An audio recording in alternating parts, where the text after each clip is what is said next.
Mesdames et messieurs, très heureuse de vous retrouver. Bienvenue dans cette nouvelle édition de la rédaction. Donc voici les titres de ce jeudi 28 janvier 2016. Le président Mahmoud Abbas, qui est arrivé hier soir à Djibouti, a été reçu officiellement ce matin par le chef de l'État, son Excellence Ismaël Omar Guelleh, au palais présidentiel. Bonjour, très bon week-end à vous tous. Bienvenue si vous nous rejoignez sur Télé Djibouti. Le président de l'autorité palestinienne, Mahmoud Abbas, est arrivé hier en début de soirée pour une visite de 24 heures dans notre pays. Accueilli à son arrivée par le Premier ministre Abdelkader Kamel Mohamed, le président palestinien Mahmoud Abbas a été reçu officiellement par le chef de l'État, son Excellence Ismaël Omar Guelleh, au palais présidentiel.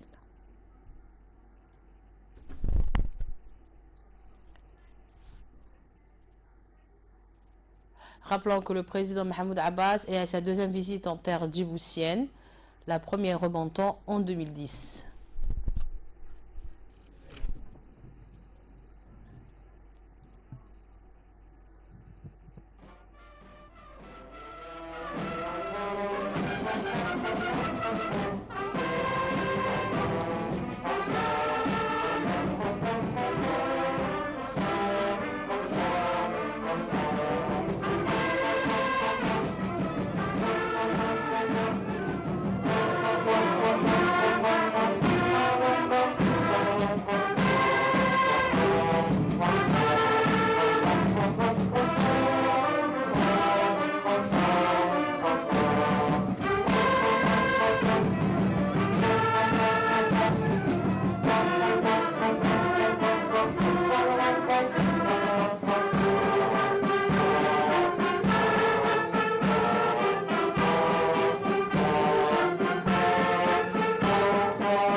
Commandant Ismaël Ibrahim, de la garde républicaine, commandant de troupes d'honneur, à vous, monsieur le président.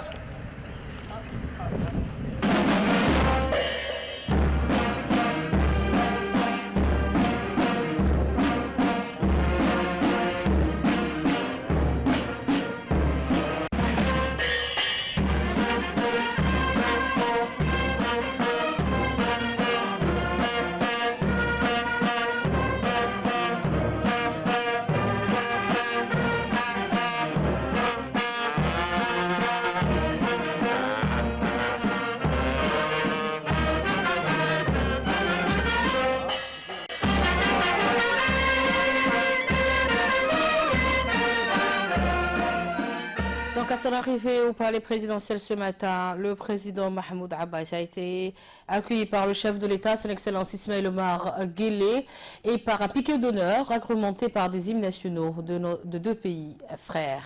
La cérémonie a vu la participation des membres du gouvernement et des hauts responsables civils et militaires de notre pays.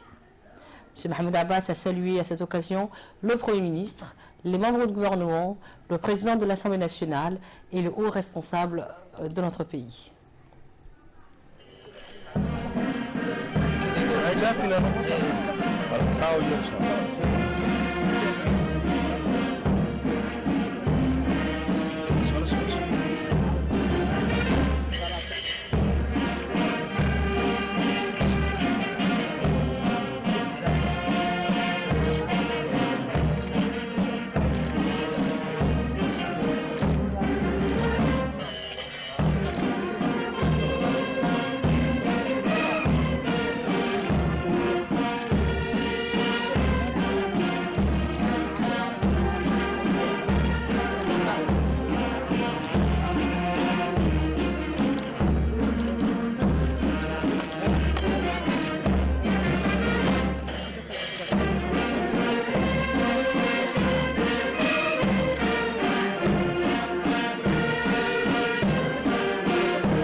Dans le cadre de sa visite officielle à Djibouti, le président palestinien Mahmoud Abbas a été reçu toujours dans la matinée par le président de la République Ismaël Omar Guelleh.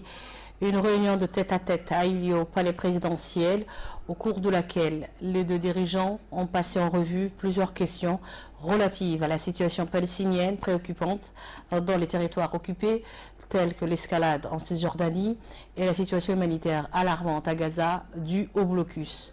Cette arrivée qui s'inscrit dans le cadre de relations d'amitié et de fraternité entre les deux nations sera l'occasion pour les deux parties palestiniennes et djiboutiennes d'évoquer encore une fois la cause palestinienne chère au président Guelleh qui ne cesse de porter son appui sans faille et sans relâche au peuple palestinien opprimé par près de 68 ans d'occupation israélienne. Une occupation s'accompagnant de tous ses corollaires macabres et au quotidien tels que des tortures, des massacres, des oppressions ou encore dans toutes ses formes.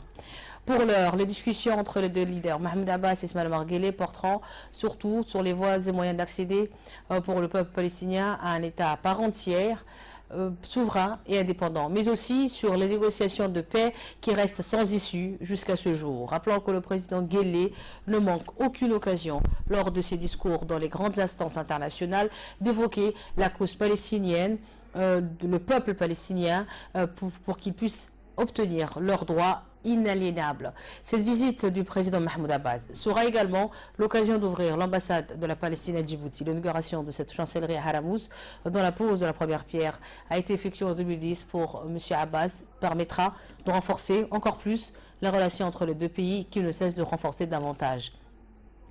Par la suite, le président palestinien Abbas a décoré le président de la République, son Excellence Ismaïl Omar Guelleh, de la Grande Étoile de l'État de la Palestine, en reconnaissance de son attachement et son dévouement à la cause palestinienne et celle de la nation arabe et son peuple. Cette entrevue s'est déroulée en présence de la délégation palestinienne accompagnant le président Abbas dans ce déplacement de 24 heures à Djibouti.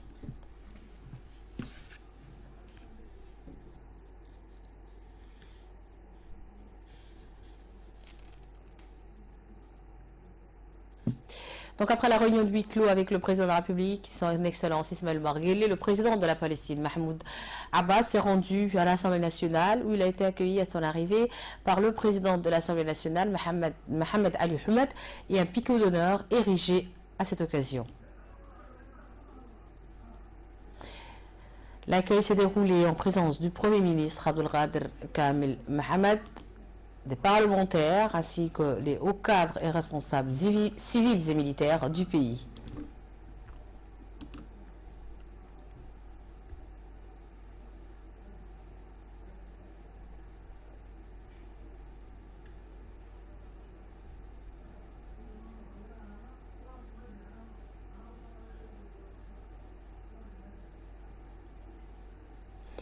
Donc après son arrivée à l'hémicycle national, le président Mahmoud Abbas et sa délégation se sont dirigés à l'intérieur de l'Assemblée pour signer le livre d'or de l'Assemblée et prendre une photo de famille pour éterniser cet événement historique.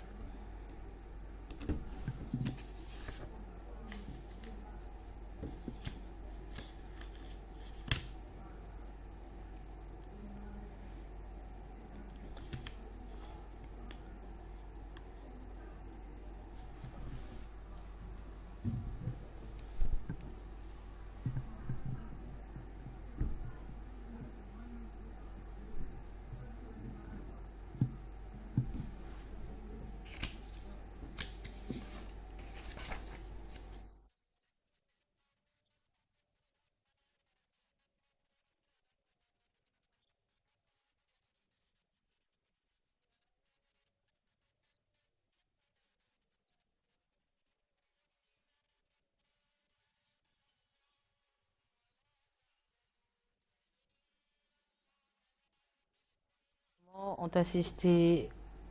été également présents dans l'Assemblée nationale pour suivre en direct le discours qu'a tenu le président Mahmoud Abbas devant l'Assemblée nationale. Le président du Parlement djiboutien, Mohamed Ali Houmed, a dans son discours, je cite, dit « C'est un grand honneur pour moi de souhaiter la bienvenue au nom de mes collègues à notre cher invité, son Excellence le président de l'État palestinien, frère, et la délégation qui l'accompagne, la bienvenue. Bienvenue parmi vos frères, a-t-il dit, à vos familles. Je vous souhaite un bon séjour dans votre 25e pays que Djibouti. Monsieur le Président, je saisis cette occasion, a-t-il dit, de votre visite historique que vous venez d'effectuer pour vous prouver notre soutien indéfectible pour la cause palestinienne, car, a-t-il dit, elle nous tient à cœur et c'est une cause non pas pour les Palestiniens, mais pour le monde arabo-musulman. Nous, ici à Djibouti, nous suivons avec beaucoup d'attention la situation, avec beaucoup d'importance que traversent nos frères dans la Palestine occupée et les agressions israéliennes barbares qui se poursuivent contre les peuples palestiniens frères et les droits de l'homme bafoués ainsi que le non-respect des résolutions internationales en poursuivant l'embargo, les injustices et les tueries ainsi que la famine que subit notre peuple frère qu'est les Palestiniens. La destruction et les bombardements des maisons et lieux de culte qui se poursuivent sans cesse et les menaces de destruction de la ville d'Al-Quds et les deux lieux cultes et religieux de la Palestine. Aujourd'hui, nous réitérons, a-t-il dit, notre condamnation des agressions que les Israéliens perpétuent contre nos frères et nous refusons les plans d'élargissement des colonies dans les territoires arabes occupés. Et nous renouvelons, a-t-il dit, notre solidarité avec le peuple palestinien et nous confirmons notre assistance et notre mobilisation à ses côtés pour que ses droits les plus fondamentaux soient respectés et la construction de son État indépendant avec pour capitale Jérusalem, si Dieu le veut, et le retour des réfugiés sur leur terre. De cette tribune, nous lançons, a-t-il dit, un appel pour que la justice soit rendue au peuple frère palestinien et nous appelons également les parlements internationaux et surtout européens et parmi eux ceux qui ne reconnaissent pas encore l'État palestinien indépendant et souverain de soutenir cet nouvel élan ainsi que ses droits qui bafouent illégalement bafoués illégalement par les Israéliens.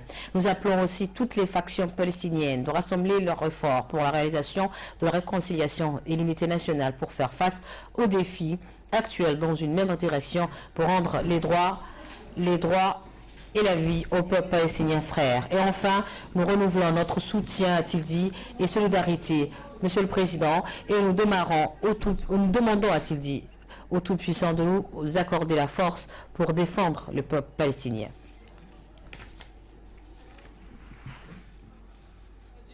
Et dans son discours à l'Assemblée nationale, le président Mahmoud Abbas a dans son discours, je cite, « Je suis très heureux, a-t-il dit, d'être parmi vous aujourd'hui et de m'adresser à vous au sein de ce grand hémicycle inauguré l'année dernière. Cela m'offre, a-t-il dit, l'opportunité d'exprimer ma joie et celle de ma délégation de voir que la République de Djibouti avance sérieusement sur la voie du progrès et du développement avec les nombreuses réalisations faites. Un développement, a souligné M. Abbas, qui se poursuit dans tous les domaines. Et du fond du cœur, nous ne pouvons que nous souhaiter plus de progrès social et de prospérité. La République de Djibouti a pu, en quelques années, a-t-il dit, réaliser de nombreuses choses, asseoir les bases d'un processus démocratique. La République de Djibouti a pu, en quelques années, réaliser de nouvelles choses, mais aussi des règles de jeu claires et un consensus politique sont très importants pour parvenir au progrès et à la prospérité dans le peuple djiboutien a le droit de jouir. Monsieur le Président de l'Assemblée, Mesdames et Messieurs les parlementaires, je voudrais ici présent exprimer toute ma gratitude au Président Ismaël Omar Guelleh, au gouvernement et au peuple djiboutien et leur noble position et soutien quant à la légitimité des revendications du peuple palestinien, un peuple qui réclame son droit à la liberté, à sa souveraineté, à son indépendance. Djibouti a toujours été, a-t-il dit, à nos côtés dans toutes les instances régionales et internationales et nous prenons en note considération votre appui quant à la construction de la nouvelle chancellerie Djibouti de l'État de la Palestine. J'ai personnellement procédé à la pose de la première pierre de cet édifice et je m'honore de procéder aux côtés du président Guelleh à son inauguration. Il m'est donc agréable de saluer, a-t-il dit, la constance de la position djiboutienne eu égard à la question palestinienne. C'est une question fondamentale et qui concerne toute la nation arabe. Je me félicite en outre de cette générosité de Djibouti qui accueille sur son sol des milliers de réfugiés yéménites et somaliens qui vivent de difficiles moments.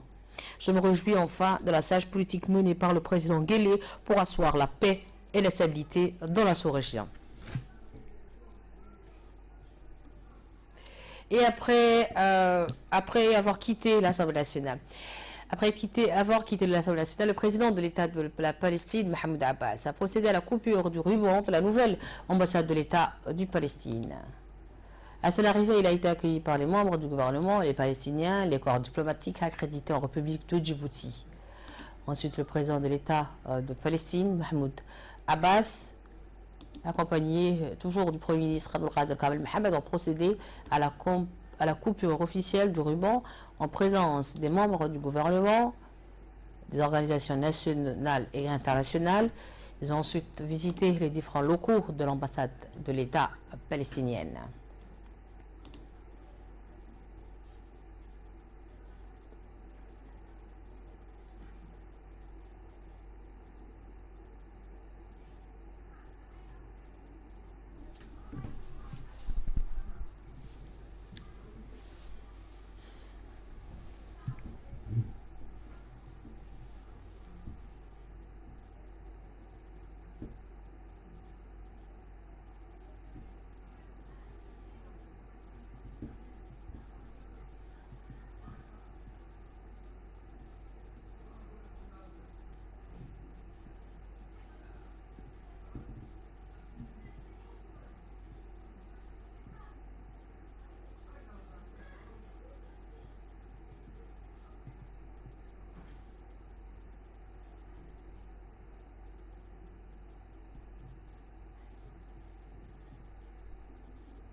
Donc après la coupure du ruban, le président palestinien Mahmoud Abbas a visité cette nouvelle chancellerie de l'État de la Palestine. Rappelons également que le président Mahmoud Abbas était accompagné du Premier ministre Abdelkader Kamel Mohamed.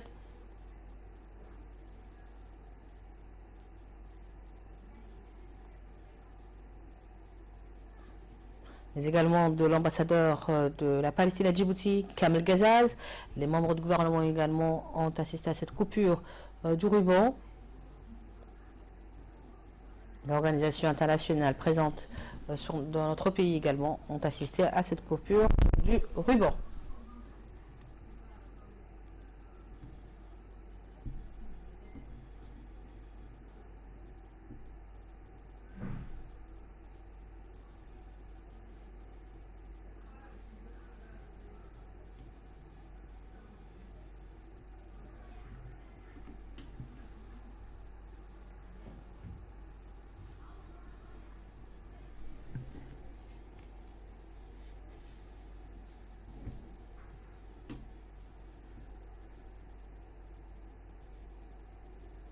Autre nouvelle du pays dans ces 15 heures, c'est la 28e session du Conseil exécutif de l'Union africaine qui s'est ouverte ce jeudi dans la salle plénière Nelson Mandela de l'Union africaine à Addis Abeba en Éthiopie.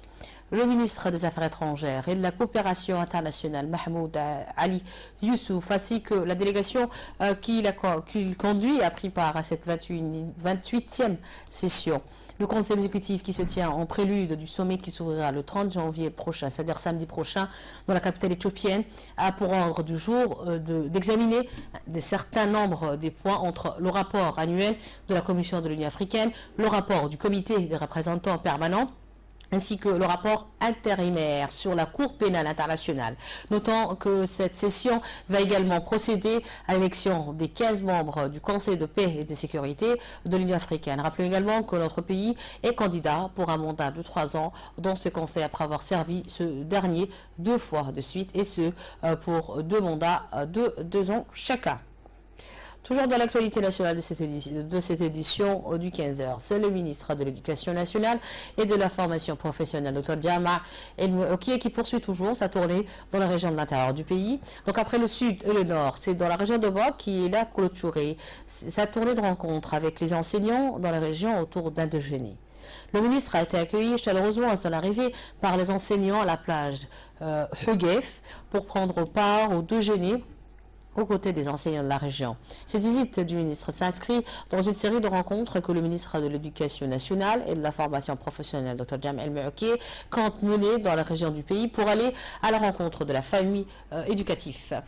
L'objectif étant de permettre à un moment de convivialité et de rencontre entre les membres de la grande famille de l'éducation. Et au cours de ce déjeuner, les enseignants de la région de Bok, par la voix de plusieurs enseignants, tour à tour remercier le gouvernement et en particulier le ministre pour toutes les réalisations faites pour les enseignants depuis sa nomination à la tête de ce département, de ce ministère.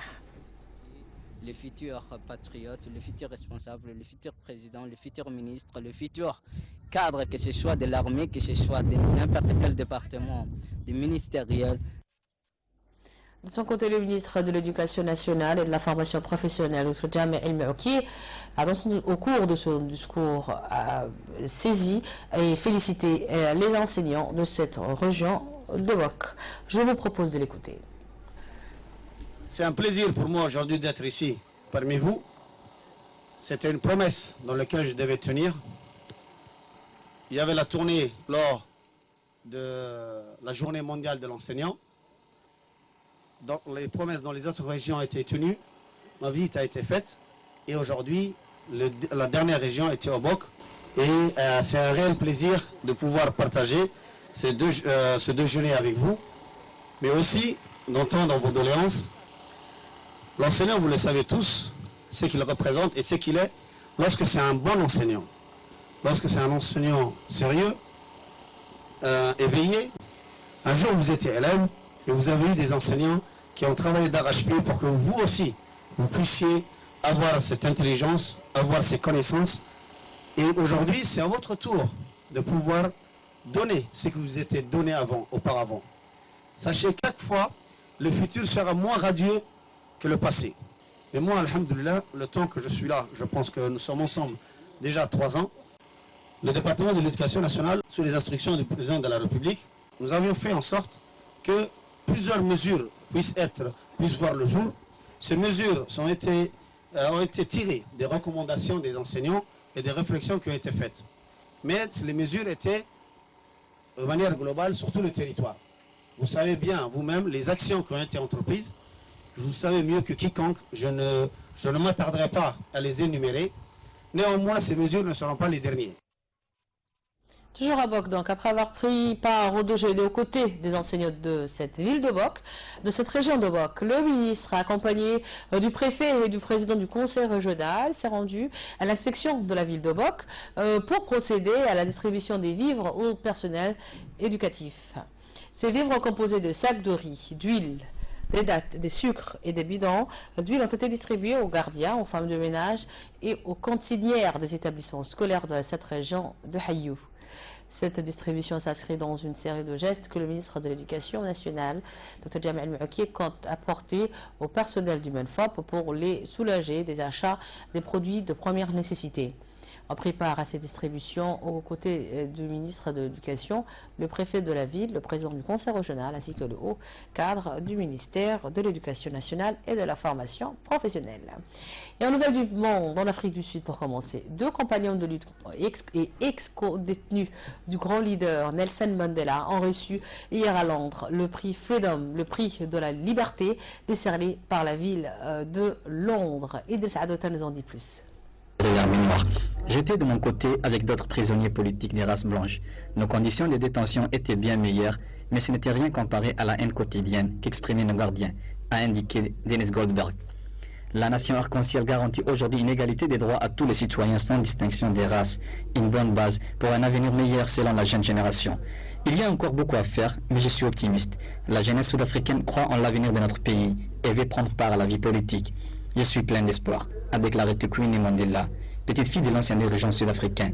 Dennis Goldberg est un ancien membre de la branche armée de l'ANC. Arrêté en 1964, il a passé 22 ans dans une prison de Pretoria. Ahmed Katraba en a purgé 26, dont 18 à Robben Island avec Nelson Mandela. Et autre sujet d'actualité, c'est la Grèce qui a été ouvertement critiquée hier sur le contrôle de ses frontières par la Commission de l'Union européenne. Un pays affaibli économiquement, l'Union européenne veut faire supporter à la Grèce, tout autant qu'à l'Italie, qui ont des larges ouvertures maritimes avec les pays situés de l'autre côté de la Méditerranée, de la mer Égée, dans ces contrôles des migrants. Toujours Idrissa Deta. La Grèce, ouvertement critiquée sur le contrôle de ses frontières. La Commission européenne lance un avertissement à l'encontre de la Grèce à propos de sa gestion de la crise migratoire. L'institution donne 3 mois à Athènes pour régler les problèmes concernant les contrôles de ses frontières extérieures. Pour les vice-présidents de la Commission, il y a un manquement de la part des autorités grecques. Les projets de rapport concluent que la Grèce a sérieusement négligé ses obligations. Si la Grèce ne parvient pas à régler ses défaillances dans les délais impartis, les États membres pourraient alors faire un pas supplémentaire vers une prolongation des 10 ans des contrôles aux frontières intérieures de l'espace Schengen. Cette option est réclamée par plusieurs capitales au sein de la zone de libre circulation en Europe. C'est tout pour ce journal, mais restez avec nous, bougez pas. 1 minute de publicité et tout de suite c'est Ferdouz Hussein pour son focus de ce de week-end. Ferdouz Hussein m'a rejoint sur le plateau. Bonjour Ferdouz. Bienvenue sur ce plateau. Nous allons parler des négociations de la paix en Syrie qui a été suspendue à cause de la liste qui est accomplie. Tout à fait, Choukri. La paix en Syrie, en principe discutée vendredi à Genève, mais un point fait encore débat à la composition de la délégation qui représentera l'opposition syrienne. 3 groupes insistent pour être à la table des négociations et avancent au préalable des conditions. L'un d'entre eux, le HCN, veut que le seul représentant, être le seul représentant, tandis que la deuxième, une alliance composée d'opposants kurdes et d'arabes, dit avoir reçu l'invitation de l'ONU, mais la Turquie s'oppose à sa présence, tandis que la Russie la réclame.